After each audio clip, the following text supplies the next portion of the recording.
5, 7, 1, 2,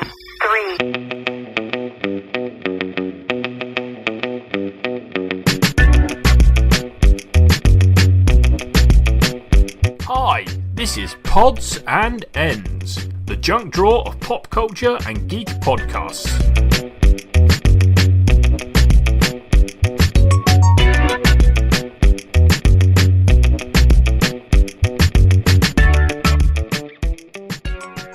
And now, back from a 1-week hiatus where they were struggling with the emotional weight of so much good content.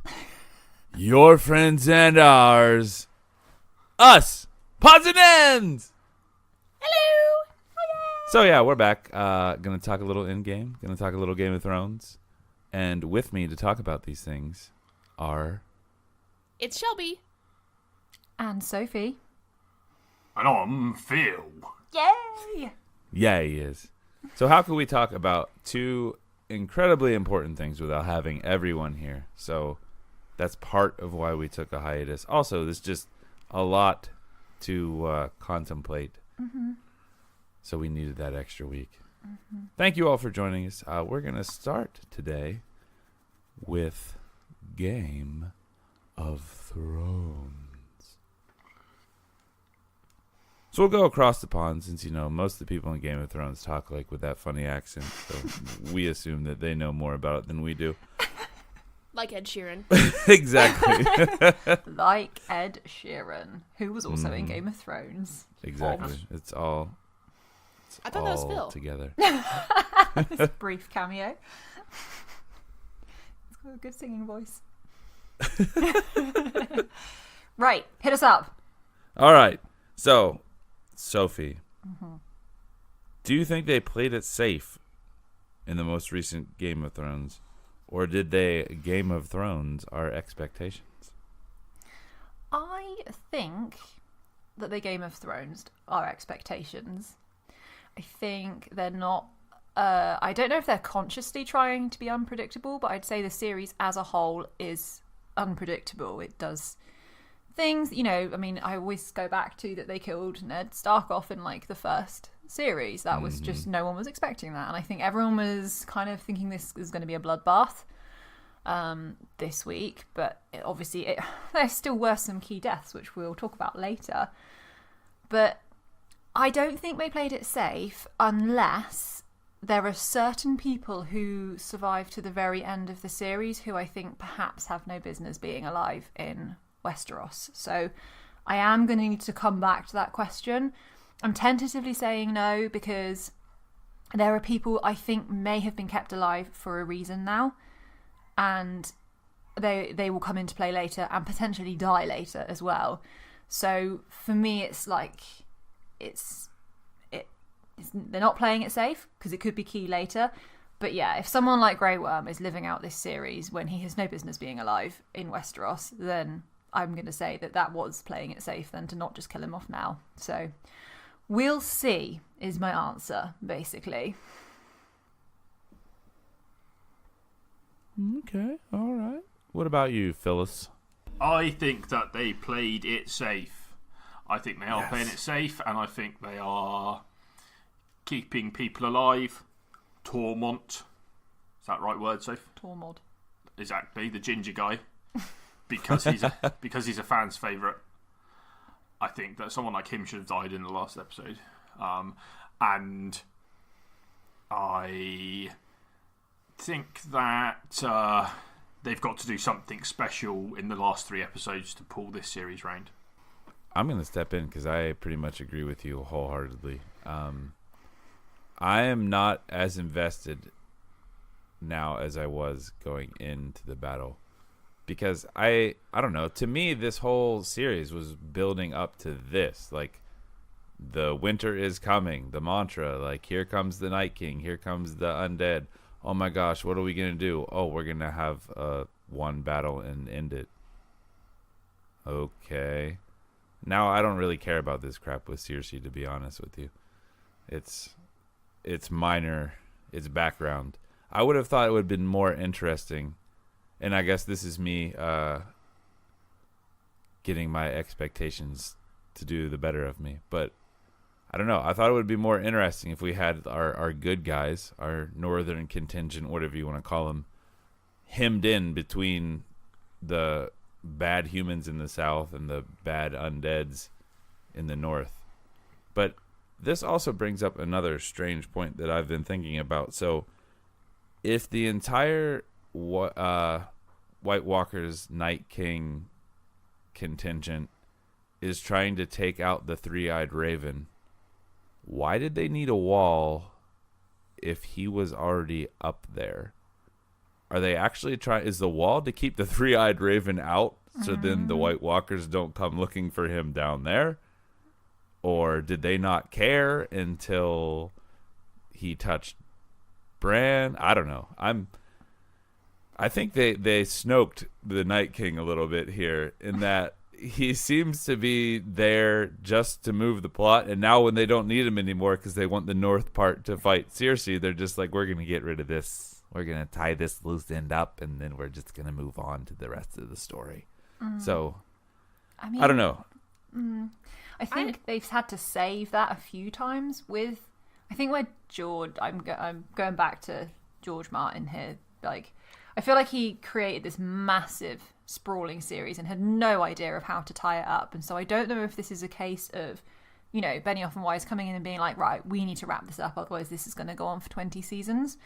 And whether there's enough being held back with Cersei, or, like you say, is there more going on with the three-eyed raven? I'm kind of like you. I'm going to temper my expectations because part of me thinks Bran and the whole Night King thing isn't done. I'm still kind of like, I'm riding that Bran is the Night King theory at the moment still. So I kind of think potentially that thread isn't done yet. And there will be a more satisfying conclusion to the whole situation with, like you say, with the walkers and all of that. But I'm also tempering my expectations that they might just be like, no, that is it. We are done. We need to concentrate on Cersei. So I'm kind of... But I get what you mean. It feels like there needs to be more than that. I don't know. Well, honestly, I thought they Game of Thrones everyone's expectations. And I like that because everyone's building up, oh, everyone's going to die. Everybody's going to die. And then they don't. I thought about that a little bit. And I think that's good. I think that's a good thing because, you know, everyone is expecting all these deaths and that would have been boring and predictable. Also, realistically, are you going to have deaths that are significant enough for all of those really good characters that people really like? I mean, how do you do that in a show in one episode? You know what I mean? I mean, they could have split this into 2 episodes or something like that and made it like, I don't know, even longer. But also, I mean, this is extreme, the way that they did a battle scene this long. And they did a good job of it because, I mean, frankly, I'm a Game of Thrones fan that is more into the political intrigue than the battles. Yeah. Because, I mean, you and I are like literally the opposite. Yeah. Which is interesting that we can both be fans of the same thing for completely different reasons. Combat can get really boring, in my opinion. It's like, okay, yeah, they're fighting. And they're still fighting. Yeah. And they're still fighting. Especially when it's large groups of people. There's difference between that and, like, duels. Like a duel, yeah. Yeah, it's more personal. Exactly. So, you know, I think they did a good job of that. And then I think they also did a good job of the crypts. Mm-hmm. I thought that was awesome. As far as the Night King being gone now, I do feel like, yeah, there is a little bit of that. At first I thought, oh, that he totally got snoked.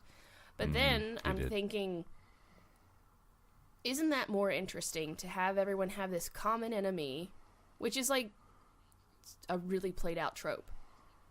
You have all these people that are fighting each other, and then, you know.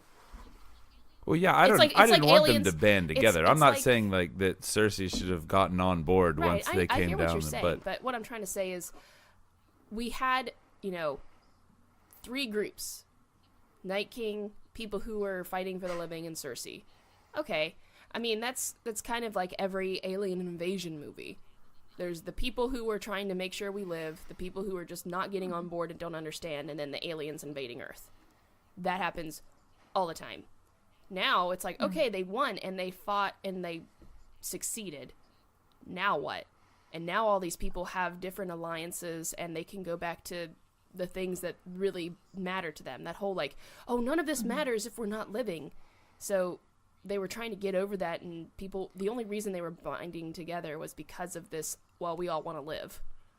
But that's not there anymore, and I think that's far more interesting to see if going through that battle and winning actually cements their alliance, or it is just really loose threads that could be very easily severed. And I think that's more interesting as a show than just finally Cersei seeing the Night King and being terrified and then maybe she died. I don't know. See, I totally agree with that, Shelby. It's like, I feel we're heading back into territory which Game of Thrones really excels at, which is this political maneuvering and backstabbing. And in a way, for me, it's going to be more heartbreaking if someone like, say, Dany is killed in this series as a result of some kind of betrayal, or, you know, just the way that Game of Thrones deaths occur.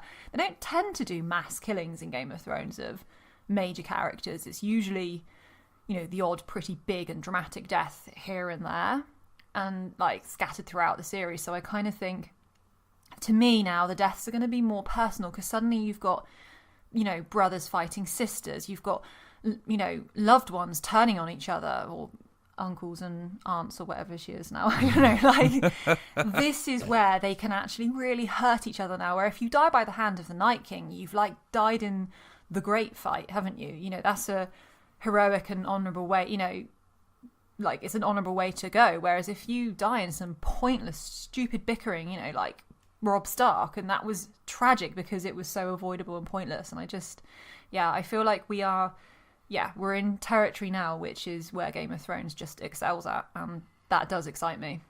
I like having a story that has so many different moving pieces, and I think that's what drew me to Game of Thrones in the first place. So that's why I'm glad we're getting back to that. I think I was a little disappointed of all these people that are unlikely to work together, banding together. I was like, okay, that's cool, but they all kind of hate each other still, right? I think from the preview of this coming episode, we find out that everyone is very happy and banded together and now ready to go fight Cersei. Hooray, let's get the throne. They don't have the strength to now. No. They have 2 dragons. But that's okay. There's actually, I feel like this is going to be a point to come up later, because I want to talk about Dany and her situation. Okay, so let's move on. Let's move on to our standout moments of the episode. What was your standout moment, Brian? Me? Yeah. Aw. For me, it was when the Night King did his Luke Skywalker impression and just kind of dusted his shoulders off after the dragon fire. He was like, what else you got? Because now I just got a tan. Frosty tan. Yeah, so that was my favorite part. Because I was like, oh, they're going to do him like this? No. And then he's like, what's up? See, he's got to be related to her. Like, to take a dragon fire on the chin, like...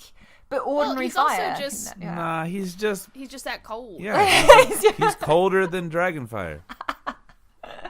Like, no amount of heat can warm that cold heart, baby. Yeah. But yeah, that's me. What about you, Soph?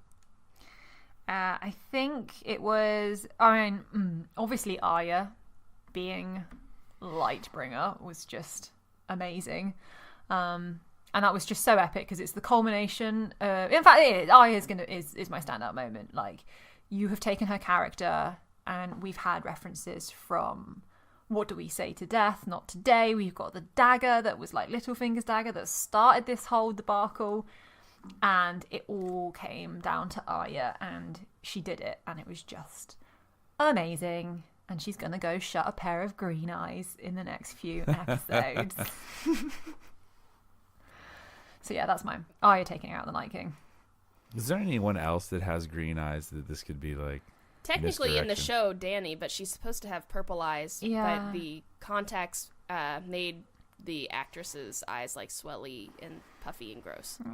I mean, wouldn't Jaime have green eyes if he's twins? And maybe even Tyrion? Yes. Yeah. I don't know, or I don't know what colour eyes the dragons have. Probably yellow. I don't want Arya taking on a dragon. That would make me too sad. That would be intense. Sansa has blue eyes, right? Yes. Yeah, she's safe. Oh my god, if Arya ended up killing Sansa for some reason, that would be a huge turn for 3 episodes. John has brown eyes, right? Yeah. Okay. Yeah, he had Everyone's like looking up everybody's eyes. I know. This is now the Game of Thrones Eye Colors podcast. So thanks for listening. All right, how about you, Phyllis? My standout moment of episode 3 was Lady Mormont killing the giant. Oh, That's a good one. so I good. thought, which put me on the edge of my seat, that he was going to bite her head off. Oh which I my thought god, yes. that would be a great way to Oh, like go. Attack on Titan style, just like Yeah. Nyomp. He's gonna eat her. And I thought he was going to eat, and then she did him, and what a way to go. Yeah. Made everyone proud. Screaming at a giant, like a tiny girl screaming at a giant. Exactly. It was very so Captain good. Marvel. So good. She just got back up. She did. Oh, stop it. Stop it. Oh, that was good. I love the fact that character was a one scene character until that girl just played the ever living crap out of it, and they're like, we can't waste this performance. We have to include her more. And look what ended up happening. That's the kind of like changing a story to fit what you have that is good, instead of changing a story to fit what fans want. Yeah. That was my standout moment too, because it was just so fantastic. And I love her fiery, I'm going to do this. She's so brave.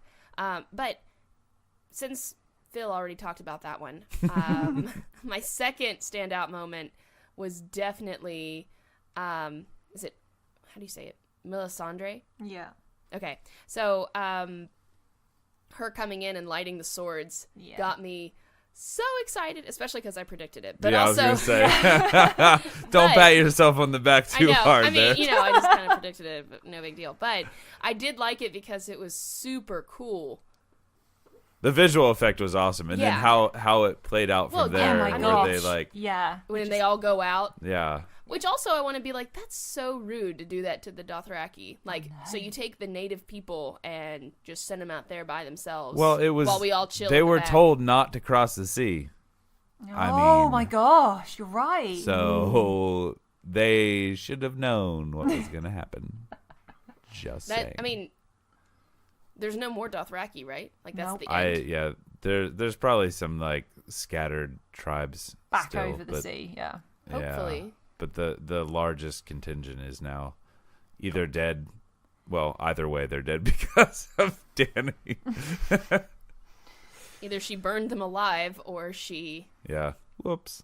Or she led them into like Doom. famine, or to get killed by dead people. Some would say not a very sad. good leader.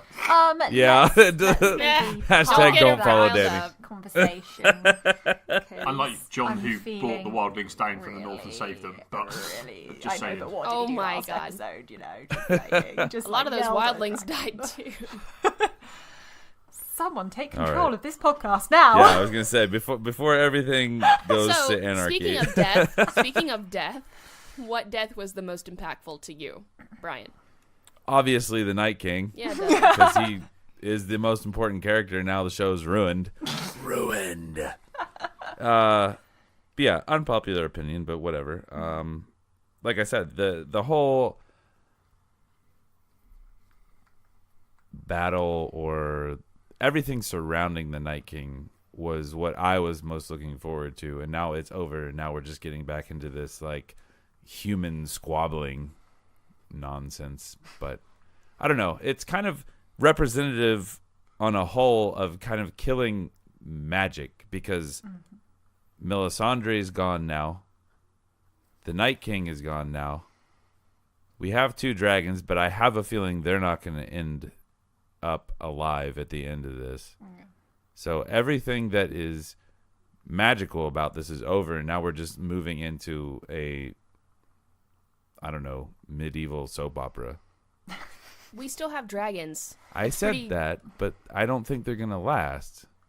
I think at And the end of this Bronn. thing, we're going to be right where we were when we started. Someone new is going to And be on the throne, and someone out there is going to be mad about it because they think it should be Direwolf them. Still there. I mean, are they magic or are they just Yes. big? I think Yes, they are someone's magic. gonna break the wheel. Just I also think there is a Kraken about, so yeah, that's true. Oh, yeah, that's still... that would be amazing. Oh my gosh! Imagine a Kraken coming up and just being the Golden Company. Yeah, decimating the Golden Company. Wow. I Well, am the- here for it. Yara Is that the for undead queen. god? The drowned god, yeah. Drowned The god. drowned goddess. It's Yara. Ooh. I feel like she has so many like good moments coming. The same. I don't know. Don't hold your breath. She's either going to have loads of great moments, or we have seen the last Nothing of at her. all. I'm not sure which Yeah. one it is. Yeah, like they literally just like, the Iron Islands are over. Yeah. Bye. The people of the Vale come in. Yeah. Like, what's going on, guys? The little weird son. Oh yeah, Along with Robin. Tormund. He wasn't comes in like He would and get just along with Tormund slays really everyone, well. and he ends up on the No throne. one is appreciating my joke right now. He would definitely have a lot of stories to share with Tormund. Oh, I get it. About nursing. That you was mean? Yes. good. Well Yeah. done, Thank Shelby. you. Gosh darn it. Mm-hmm. Come on. Oh, good grief. Okay, who Okay, wants sorry. to share their impactful death next? I think Phil and I both probably are going to agree that it was Lady Mormont. no. No. Uh-oh. Okay, go ahead. I mean, honestly, I have a different one, but You're a good Go ahead. man, Oh, yep. oh, Theon. yeah. I didn't think any of the deaths was very particularly significant to the story, so he's probably going to disagree with me. But the one that hit me the hardest was Theon. He was And, so brave. Just He was so brave. his story arc is like one of the best Yeah. story arcs going. And so. he could not Yeah, have that's pretty done good. what he did. If you took season 1 Theon, or season 2, or season 3, or season 4, like no Theons could have done what we're on, season 8? I think we're on season 8, aren't we? Yeah. What 8. this Theon could have done and been brave enough. He would have run last season. He'd have run the season before. It just, yeah, like you say, incredible character arc. That was really sad. So yeah, that's mine, Theon. Really, Thank really you sad. for filling in the gaps. So Yeah, I got overexcited. Sorry. Actually, I think mine would be the last Mormont, Jorah. I mean, Meh. Danny crying over him was like really. I mean, gosh, Let's he think knew about this. he knew though. that he knew that she would never love him back, Oh, I know. and I don't know that whole scene too was so powerful bad. I loved it, Stop Shelby, it. as well. when the dragon comes in and just like Curls up. hugs around Yeah. her. Yeah. Okay, but why do you land your dragon in the middle of a zillion undead things? Why do you get off the dragon among a million undead I things? don't know. And then why does it turn Danny into this coward that needs to be saved? Does one really land She a doesn't dragon? know how to sword fight. Or does a dragon land where it means to land? And you I don't just know. have to I land just with thought it? that was probably the weakest. Oh my Not no, what comes after is fine. Whatever. I mean, I love just that salty. scene. I honestly she's not a fighter. Like she never has been. We've seen that like time and time again, and that she's sort of there. And it was like this orange background, and you've got like her knight. He was this disgraced knight, and he's been with her. I'm with you, Shelby. That to me was the most impactful death. That was the one. Like, I don't know. He died for her, and it was literally only when those walkers vanished that he was like, I can die now, I can let go. And then when Drogon like curled up around them, and I was just like, because those dragons are good judges of character, so that tells you that like even Drogon recognized that Mormont was worth mourning. And like you say, she just sobbed, and I don't think we've seen Dany lose her cool like that like ever. That's I don't true. think. We've never seen her like be that upset. I No. think. And yeah, I And- thought that was all just perfect with those two, and how it was those two like together at the end for Mormont. Like he should have been by her side when he died, like 100%, and he was. So yeah, that was mine as well, Shelby. It's the best death he could have ever had. Yeah, I think it was probably like, yeah. I'll agree with that. Even though he was a spy It the makes whole me beginning it makes me and is a bad person. really happy to see the dragons behaving a lot like dogs. Yeah, I know, right? I know you're sad, so here I am. I can't handle it. I can't. Soph, what was yours? Yeah, it was that. Yeah, Jorah. Okay. Jorah for me as well, yeah. Totally. And that's the end of that house as well. There is no...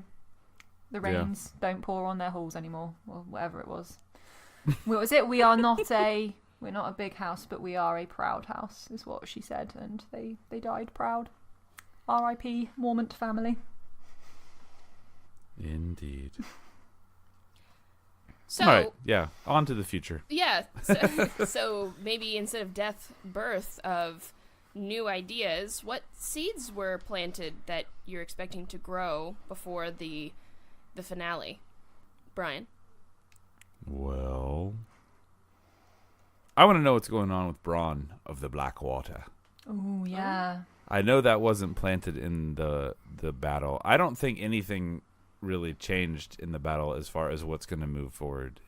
We have fewer people now to fight Cersei. Other than that, it is what it is. But I want to know how that's going to pan out. I think that's the most interesting thing moving forward immediately is what is he going to do? Is he going to kill one and then try to kill the other? Is he going to kill both? Is he going to not bother? Is he going to turncoat?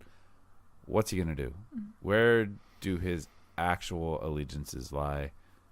Because I really like him as a character, and I hope he doesn't go out being Cersei's puppet. That will make me upset. So we'll see what happens. But that's what I'm most curious about. That's the seed that I want to watch be germinated, or however herbology works. I think he's going to kill Pod, because Pod will be protecting Tyrion. Dang it. I think part of me thinks you're right, but I really like Pod now. Yeah. Oh, I love Pod. He's such a good singer. Yeah. I feel like there are people who perhaps got a free pass that episode that are being saved, because there's no reason for Pod to be alive at this point. He, any normal Game of Thrones episode, he'd have probably died in the Battle of Winterfell, and it makes me wonder whether there are a few people being saved for stuff like that in future. People like Brienne, people like Grey Worm. I just think so. This is kind of going back to what you said earlier of did they play it safe or not? And I'm like, no. If these people are going to wind up dying like that, Pod taking a crossbow shot for Tyrion or something, that would be epic, and then that's not playing it safe. But if Pod lives to the end of this series, it'll be a bit that goes against the grain of Westeros, doesn't it? Yeah. So, yeah, I kind of think that's potentially what they're being safe for. That would be horrendous, though. Ooh. Not everybody gets to have that, heroic death, though. That's one thing I like about Stephen King's writing. A lot of his characters will die because they cut their foot and it got infected, and it's just that's how life is. Yeah. You don't get to go out like a hero. You just died because of kind of random chance. That's what Khal Drogo did. Yeah, the Kind of, Red yeah. Viper. He died protecting Tyrion, who at that point was still quite a bad person. And he just died, and he didn't get to achieve his goal. So Game of Thrones is known for doing stuff like that as well, of pointless little deaths. That was a pretty yeah. epic way to go out, though. Yes, he didn't get what he wanted, but he didn't trip and fall and land on a sword. He had his head popped. Yeah, he got a little too cocky. Grape squish. Oh, it's so bad. Speaking of Tyrion, that was my favorite seed of... Wait, Sansa and Tyrion? Maybe? Oh, I'm with shipping you. seeds. I Yeah? thought that was such a sweet moment. Yeah. Both of them. The one where they think that they're gonna die, and then the other one when you were the best of them. Oh, yeah. Oh. Yeah. Not saying a lot, but still. But then I am a big Sansa fan, so Yeah. I do love her. She is awesome. he Her could. standing up to Dany. Oh my gosh. Anyway, go ahead. I know. Yes, you've also got that moment as well, haven't you? I know it was in the previous episode, but Well, yeah. It's her losing her like, this is all good and fine, but what's actually happening Yeah. with the North? Yeah. So stuff with Sansa basically is, and whether her and Tyrion decides to live in the North now, and they rekindle their romance because she doesn't probably want to do it, and then he can just go and do it with prostitutes, but they can live in not like a relationship that suits everyone involved. True. But he is the hand of the Queen. Oh, I know. And so complicated. someone's going to have to replace the Young Knight when Jon becomes king. So there we are. Maybe Sansa will be. Just slid that in there real. Yeah. You going Sansa for the king's hand? Someone's got to do it, haven't they? Wow. It'll be Yeah, Sam. yeah, It would be yeah. Samwell Tarly, wouldn't it? If John's on the Iron Throne, Sam is his hand. He's going to be totally. Maester, isn't he? He's going to be the... Yeah, Oh, he he's would gonna be Grand Grand Maester. Maester. Yeah. Oh, Grand Maester Sam! I'm so Oh my gosh, I feel like he will be Grand Maester even if it's Dany. I feel like she's Yeah. gonna be like, I'm really sorry, I killed your whole family. Yeah. Sorry about that. You can be Grand Maester though. Cool. Speaking of Dany, she is my seeds planted that I'm so curious about. I have never. I mean, I think we did our predictions, didn't we? And I was like, Dany for the Iron Throne, and I've always been behind her. I am now seriously doubting whether she's going to wind up on the Iron Throne after these last few episodes. I just think Dany hasn't, save for the dragons, which I know are a very, very big, they're a very big piece on the board.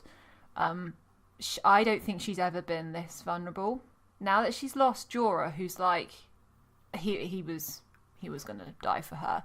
She's got what? Grey Worm, Nessie D, Varys. I mean, I just don't think Varys is someone she can be relying on at the moment. She's got nothing. She has no army now. She's flown across here. She's lost all of her Unsullied. She's lost all of her Dothraki. And I don't know if she can retake the kingdom the Seven Kingdoms with 2 dragons. I don't know if they're enough. And they were her loyal people, right? If you become a ruler, she would have then had, the Unsullied as her Queen's Guard. She'd have had her army, and it's like now she's going to have to come in and take the Lannister army from them and be like, now you're ruled by me. And it then's going to throw or is she going to turn around to Jon and be like, Jon, give me the armies of the North. I need an army. Like, for me, the conflict that's now been set up between, like, Dany and the North and Cersei, I have absolutely no idea where it's going, and I'm really, really scared. I hope she just hops on her dragon and flies away safely. Honestly, Goes back to one of her other kingdoms and just is happy. I hadn't thought about this. Like, she now is gonna actually have to play nice with Sansa in the North. Yeah. Like, she has to. Yeah. Because they've got an army. I mean, they've got the Vale, the Knights of the Vale. Presumably they still survived. And I think probably a lot of the North army did as well. It seemed like the Unsullied were doing most of the dying, if I'm honest with you. So, yeah, I'm just like, who is left to fight for her? It is worrying. And that's the seeds I'm most interested in now, is that her course for me has never been more uncertain. So, do you think... This is kind of shifting gears here, but do you think this series would be as successful if it were bingeable and all of the episodes came out all at once, or do you really enjoy the old school tension of having to wait? Brian. I like it this way. I think if it were the bingeable part, like, you wouldn't have what we're talking about right now. We wouldn't be wondering about, what's going to happen? What does this mean for this? We would just know, because we would be like, cool battle next. Oh man, the Night King died next. And yes, I do like binging things because I'm not a patient person, because I'm a human being. But I like it when I have to, because this would be one big episode of the show. We would talk about what happened at the end, maybe how little moments impacted what eventually happens, but we wouldn't talk about how things happened and what they could mean. There would be none of that predictive stuff, especially because there's nothing after this. It's kind of like watching a movie when you binge something, because you get the entire story and you can't make those guesses, that speculation, those predictions. And I think that's part of what's fun about series like this and things like the MCU, where even though it is a movie and you get the entire story, you're wondering, how does this impact this? What's this going to mean for that character? In the overarching story, what's so-and-so going to do now because of this? And I don't know. That's where I'm at. I like it. I like it this way. So, yeah. Okay. Was that a Backstreet Boys, like, little... I want it that way. Was that Backstreet Boys? Exactly. That's definitely what it sounded like you did it there. That So- was it. I would say that I also agree. I like it in a series format, and it comes out every week. And I think some of that goes to, okay, so we're in hockey playoffs right now. Mm-hmm. I hear more weekly talk about Game of Thrones than I do about the hockey playoffs, which is such a fascinating concept. Whenever I go to work, is like, that's what people are talking about on Monday. And instead of it being some sort of sporting event, it's something that a very broad group of people can talk about. And I think that's pretty cool. To be fair, there is hardly anyone left in the Stanley Cup playoffs worth talking about. But Yeah, well, you know. We won't talk about that. But, I mean, I also feel like I hear more about this than I did anything as far as any sports this whole year. It's crazy to hear everyone like, did you watch it? And then they'll whisper to make sure that no one else can hear if they haven't watched it yet.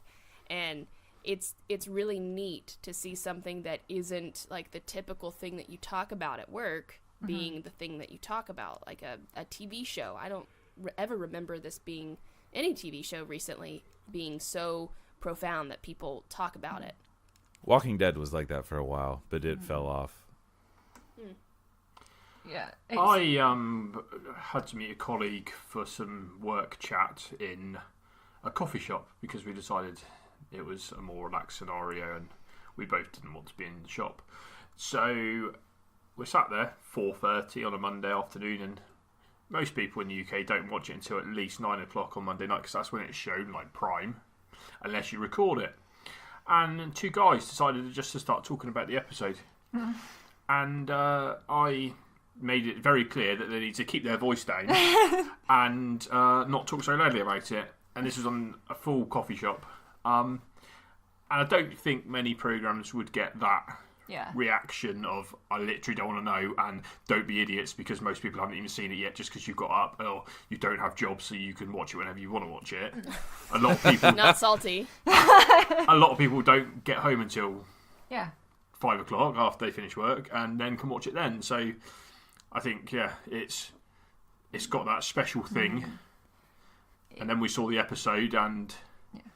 It was harder to avoid. It's harder to avoid Game of Thrones spoilers than it was to avoid Endgame. Like I didn't have any problem not being spoiled for Endgame, but Game of Thrones, like if you don't get on it quick, like you say, we are sort of stung by the dodgy airing time over here.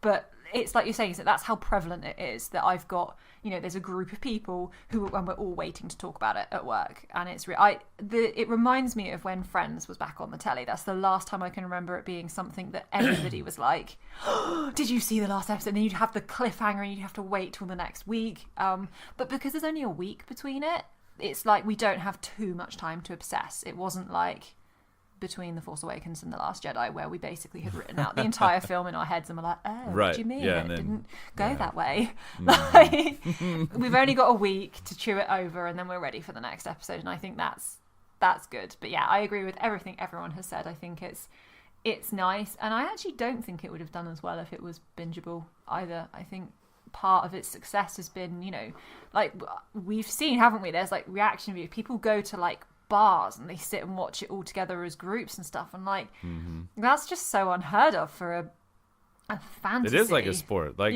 Shelby said. It's basically like an event. It's not just a TV show. It's an event. So very cool. And I'd like to see the new series be like that. I'd like to see things like Netflix and stuff maybe release their episodes in a serial format like this, and maybe move away from the bingeable content. Yeah. Well, the only caveat to that is watching the release times, because they did.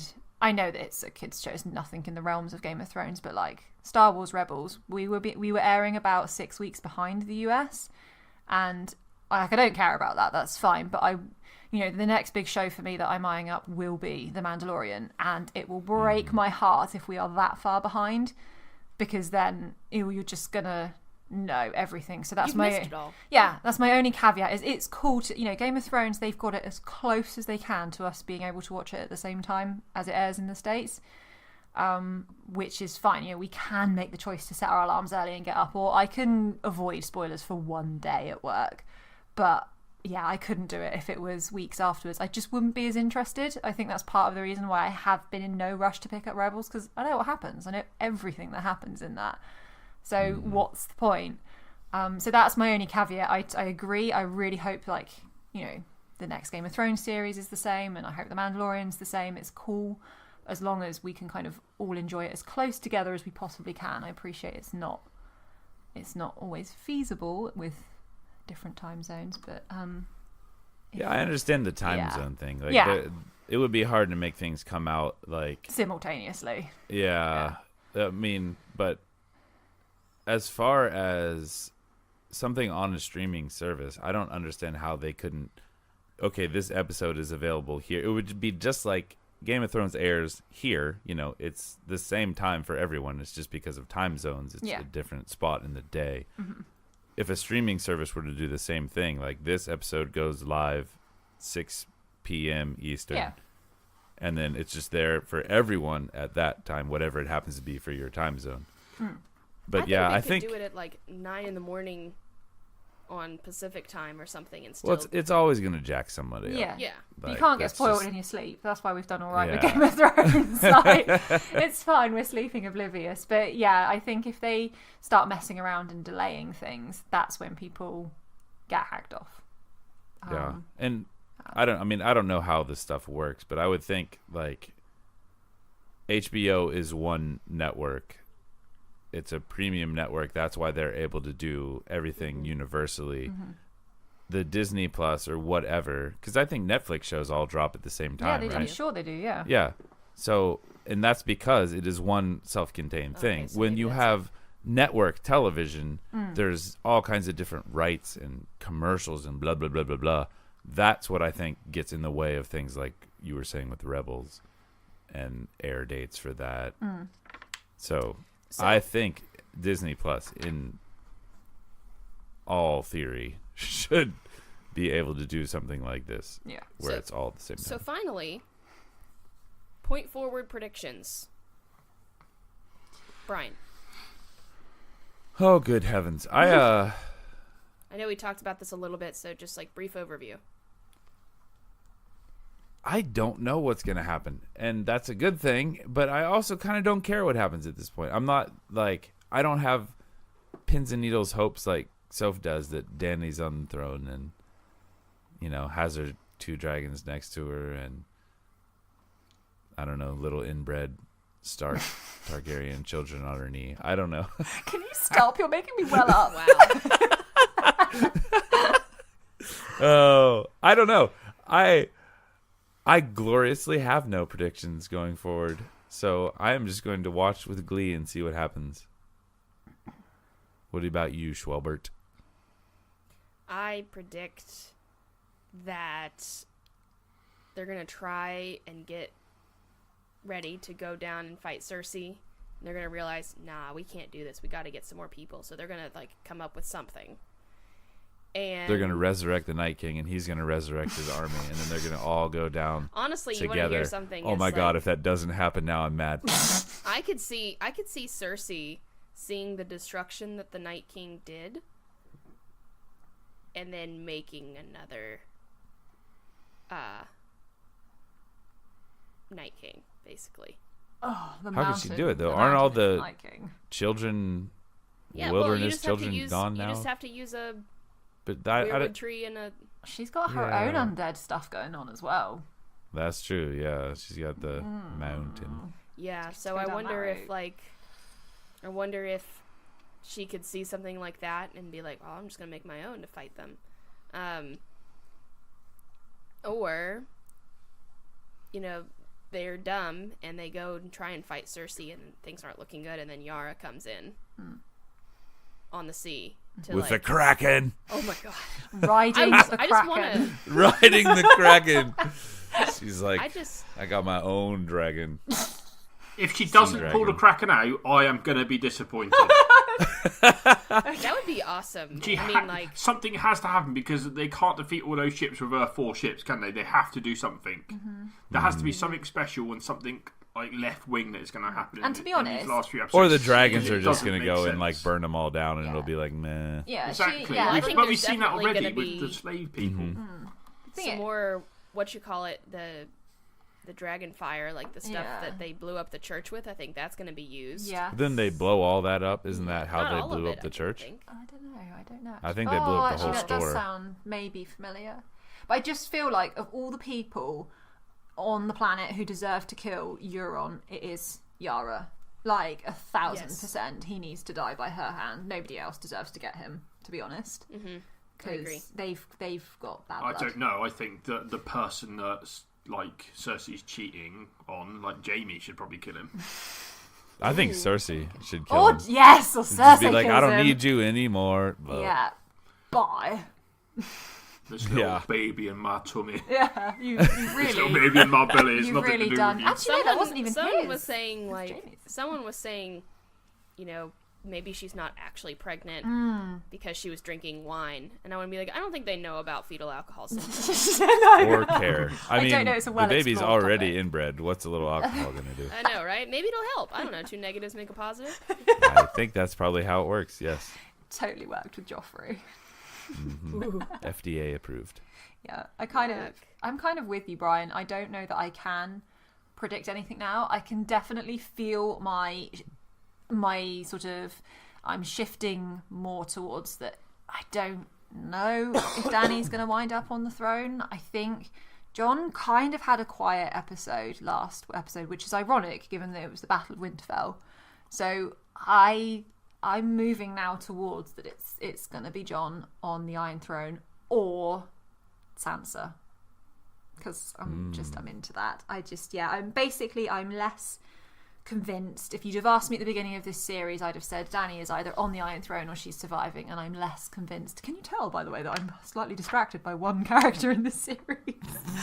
Sorry. I'm just going to start my own Daenerys podcast, except I can't pronounce her surname, so I'm going to call her Stormborn.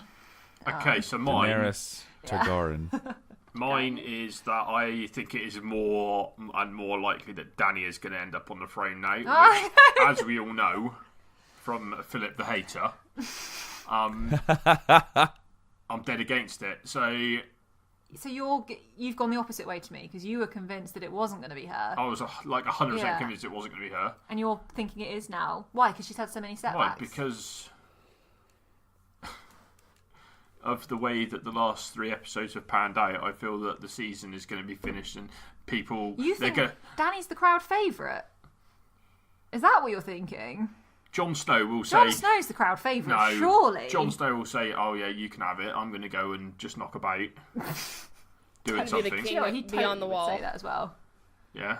Oh, he's just going to... I think Jon should just join Or the he's going to Wildlings. sacrifice himself and he's going to die, so then she is the rightful heir.